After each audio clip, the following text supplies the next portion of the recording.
because we are here to talk about one of the most exciting topics in the history of mankind, which is compliance with cybersecurity requirements in the federal government. Please don't leave. Please come back.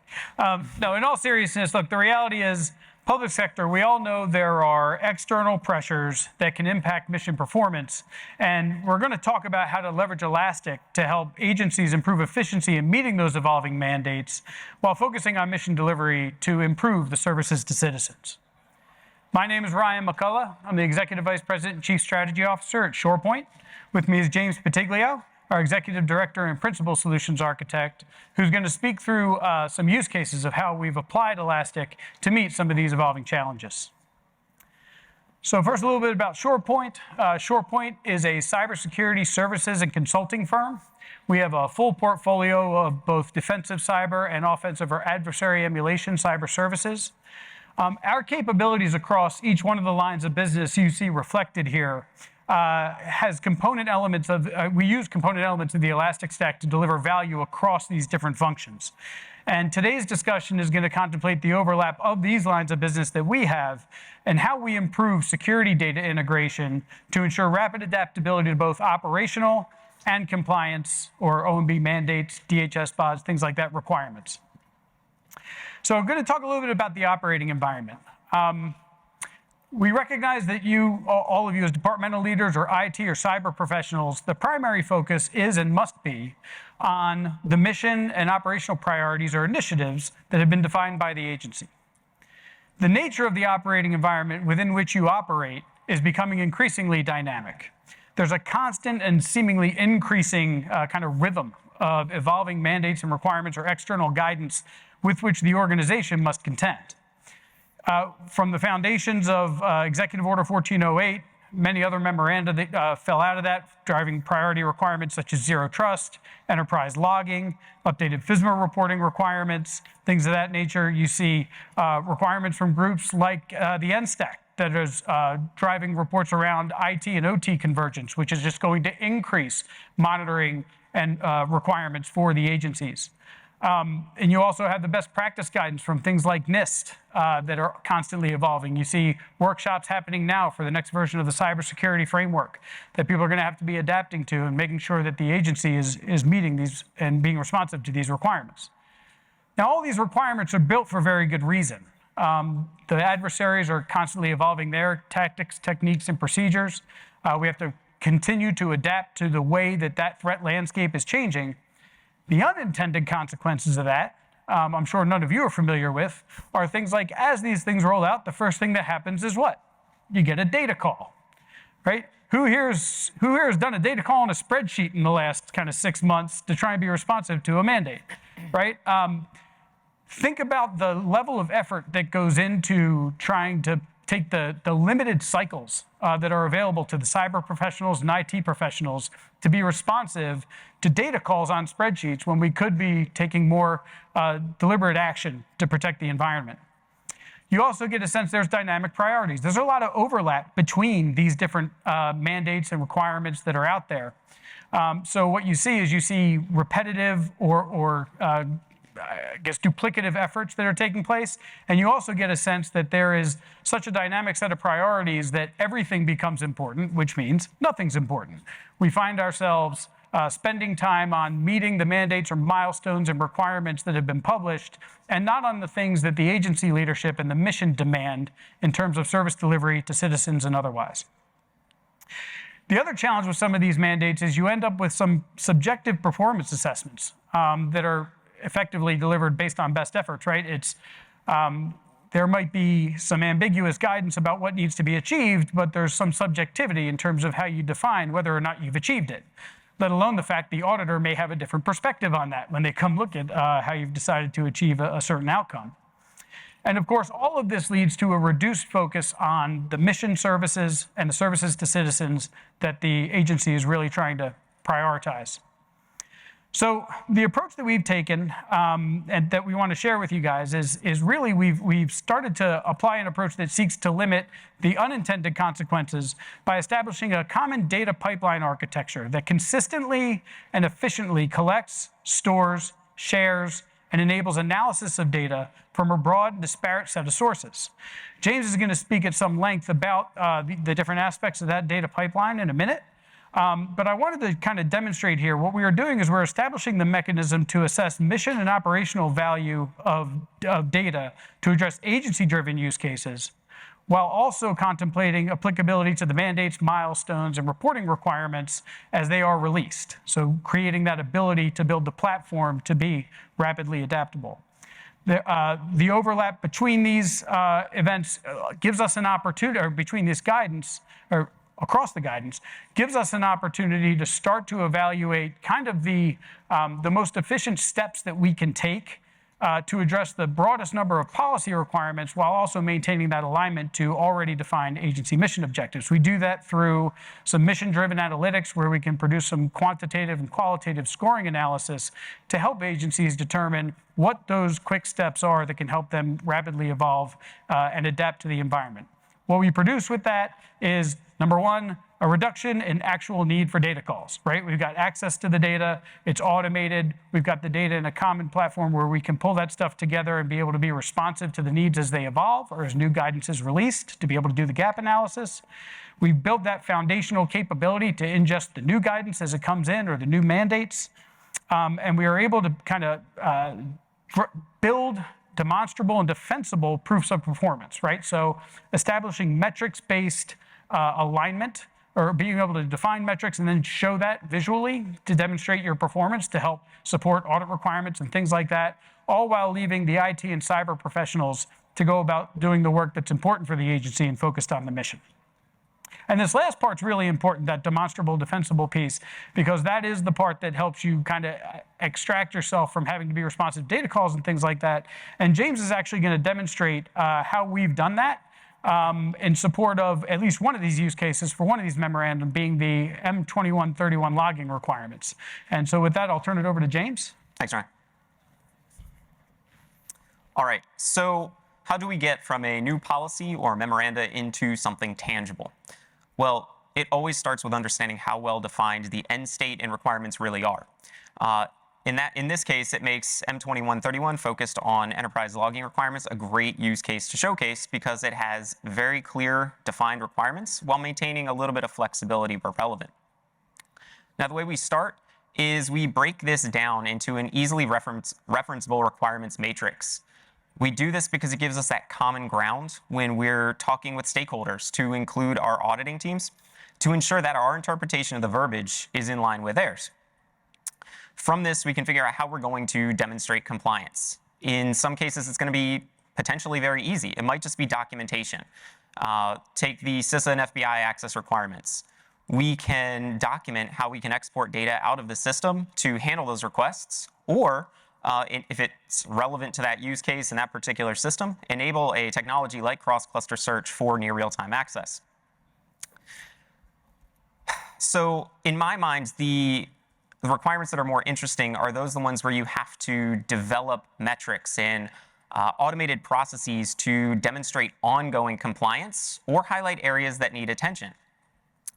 But ultimately, what we're trying to build is a high-level set of dashboards that can, again, demonstrably demonstrate our compliance while providing that granularity for actionable change that our admins and engineers can actually utilize. So with that end state in mind, we can begin to define how we're going to do this. And as we mentioned, this is all about getting data into the system. So we all know that every system, tool, application, you name it, has its own set of quirks.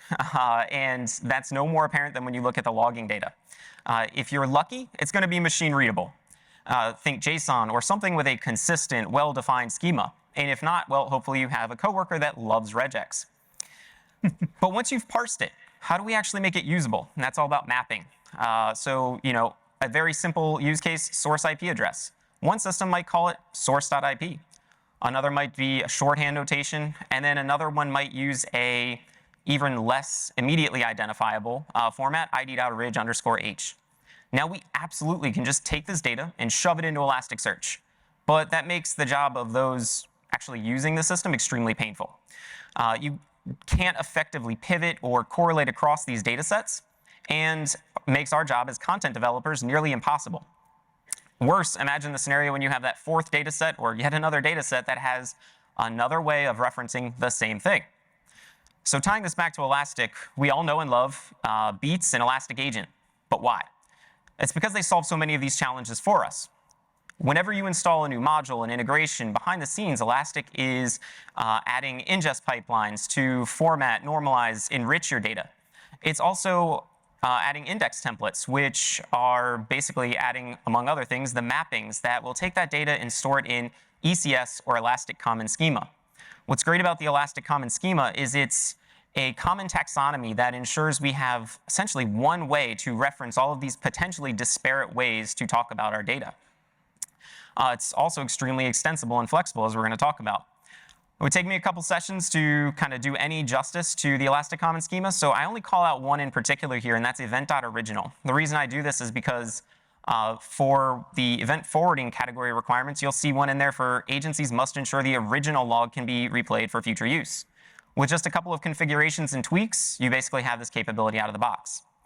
So again, I could go on for a while here, but the short version is this. If you have the ability to use Elastic Agent and Beats, why wouldn't you? Save yourself the headache of having to figure out how to normalize and make that data actionable. We can also use the concepts from Elastic Common Schema to basically make our own documents, which we need to do when we're talking about custom scoring. As you can see here, we leverage it for just a few of the fields, the timestamp, the event dataset, and then we have a top-level custom object, EL requirement, with a number of different fields underneath. This is a simple starting point, but like we talked about, it's flexible and extensible as we have new requirements that come our way. It gives us the ability to roll things up into kind of a summary view, those categories, or whatever kind of set of aggregations that we used, but also lets us drill down into those details when it's relevant. One point I'm going to bring up here is the pivot point that we have, then we'll be talking about and demonstrating as part of the demo is event.dataset. We use that here because it just makes sense for us, but some users and systems, it might be system boundary, like a FSMA system boundary name or system boundary ID. If that fits your use case, definitely let us know. So we defined what we want to accomplish. We know we're going to be using the Elastic Stack agent Beats to take advantage of that native content, ECS, the ingest pipelines, et cetera. And we know how we're generally going to do it. But what if the information that you need is not necessarily directly available in the event itself? Think about derived data. To kind of give a concrete example, let's talk about the time standard category of requirements in M2131. As we all know, time is critical in distributed and logging-based systems. But I guarantee we have all encountered a scenario where we have gone in and time is either not configured properly or for whatever reason it's just not syncing. And when you are trying to do analysis on those, you are going to pull your hair out. Just look at what happened to me and Ryan. So thankfully, ECS has a number of different timestamps available to us. The first of those is at timestamp. At timestamp represents the time the event actually occurred, at least according to the system reporting the event. Another is event.created. Event.created represents when the agent collected the event. And then we have event.ingested, which, as you could probably guess, is when it was actually ingested into the Elastic Stack. Now, we could probably configure the system and some content to look for, some sort of event or NTP sync alert, whatever you want to call it, to, ensure that NTP is working. But we could also calculate the event latency by taking that difference between those two timestamps. This has the added benefit of one of the requirements in our event forwarding category to ensure that we're doing that near real-time delivery into the system. What we also know is there's two ways we could approach this. We have runtime fields, which is that schema on read approach, which is where you're basically calculating the information at query time every single time for every single document. So that's great when you need that flexible analysis. But if we know that we're working with immutable data, right? These timestamps are not changing. Once it's been ingested. Why would we do that on every single query, on every single action? That's what you'll see some other tools do, and it definitely has its place when you're doing that type of analysis. But in our case, we want to store this with the document. So let's take advantage of those ingest pipelines. Historically, though, the challenge was we already are using those ingest pipelines with those integrations like we talked about. And Elastic's documentation is very explicit. Do not modify these. And there's a very good reason. It's because anytime you do an upgrade, an update, what have you, it could potentially overwrite all those changes. So without some automated processes, version control, it's going to be a tough challenge to overcome. Thankfully, Elastic solved that in 8.4. So go ahead and take a look at your cluster if you're running 8.4 or later. And in your ingest pipelines, you're going to notice a new pipeline processor at the end of those with basically a similar name, but at custom as the suffix. Additionally, you're going to see the ignore missing pipeline parameter, which is set to true. That's because these pipelines don't exist by default. It's our job as engineers to figure out when they're applicable and how to use them. So in this case, continue with our example, it allows us to make an ingest latency calculation pipeline that we can put in there and basically reference whenever we need it. So as you can see here, this is a simple one just looking for the existence of those fields, perform the calculation, or if they don't exist, store an arbitrarily large number just so we know that, hey, we probably need to key in on this and go fix that data set. It's also going to impact scoring as we see. Now, there's probably hundreds of ingest pipelines in your cluster, so there's no native way to just click and say, add this into all of them.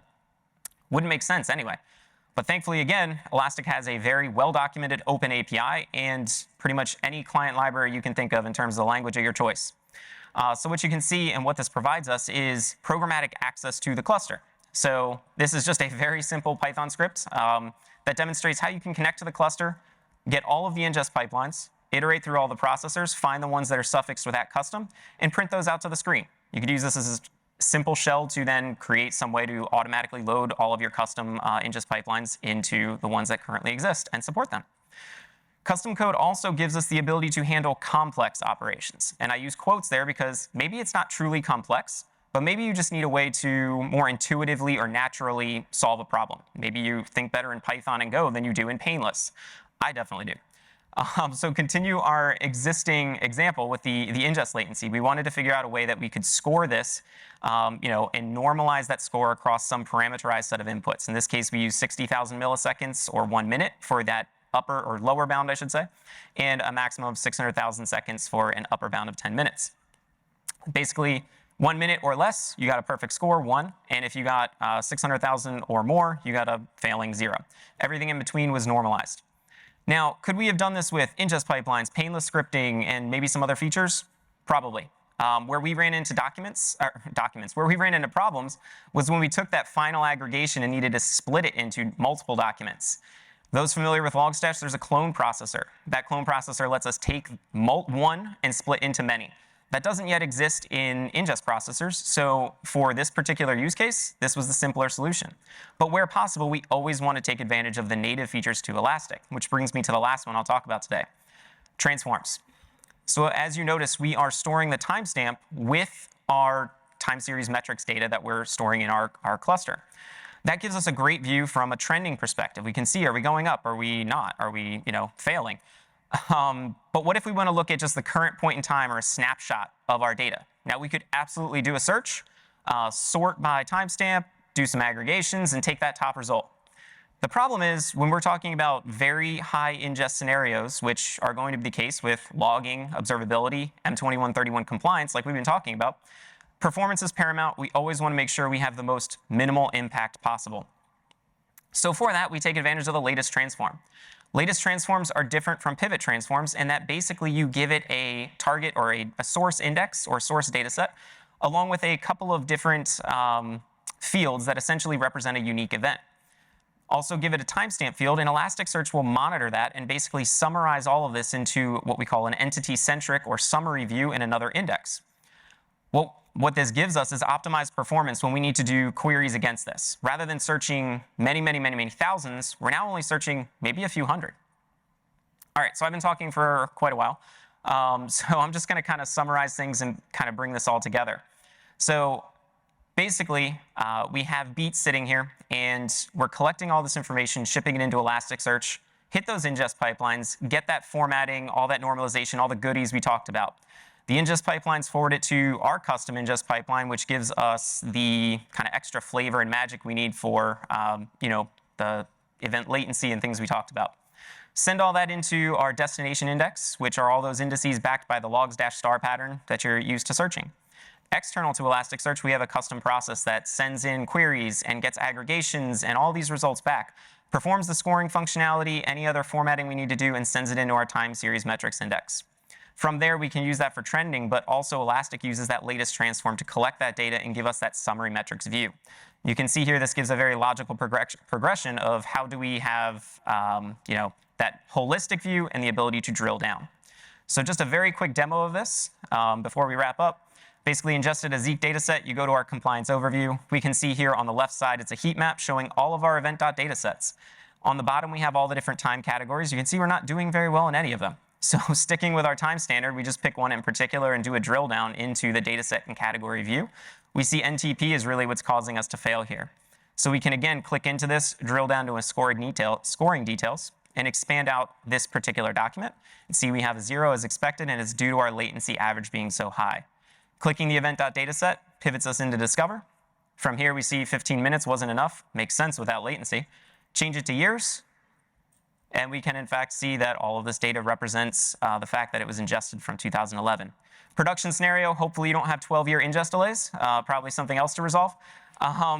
But in this case, obviously, we key in on NTP. So with that, I know it was a bit of a whirlwind. Hopefully you all will be able to stop by and talk to us more. Hopefully we can learn more about your use cases, how this might be able to help you with yours. We also have some digital cheat sheets for some of the resources and technology that we talked today we'd love to share with you. So thank you all for your time. Thank you.